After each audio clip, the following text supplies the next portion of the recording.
निकी का सिला एक बार का जिक्र है। एक छोटे से गांव में रहमत नामी एक दर्जी रहता था। वह निहायत सादा, ईमानदार और खुदा तरस इंसान था।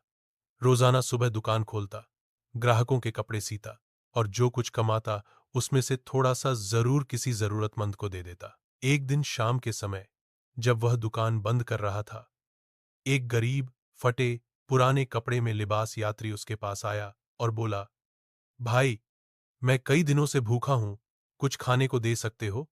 रहमत ने बिना कुछ सोचे तुरंत अपनी दुकान का ताला खोला, मुसाफिर को अंदर बुलाया और अपना ही खाना उसके सामने रख दिया। मुसाफिर ने शुक्रिया अदा किया और चला गया। कई साल गुजर गए। हालात ने पलटा खाया। एक दिन गांव में कहत पड़ गया। अनाज नायाब हो गया। लोग भूख से मरने लगे। रहमत की दुकान भी बंद हो गई और वह खुद भी एक वक्त के खाने को तरसने लगा। एक दिन एक बड़ा काफिला गांव आया। उनके साथ एक अमीर रईस था जो हर गरीब की मदद कर रहा था। जब वह रहमत के करीब पहुंचा तो रुक गया, गौर से रहमत को देखा और मुस्कुराकर बोला, पहचाना नहीं, लेकिन मैं वही भूखा मुसाफिर हूं जिसको आपने बरसों पहले खाना खिलाया था। आज अल्लाह ने मुझे नवाजा है और आपकी नेकी का बदला लौटाने का वक्त आ गया है।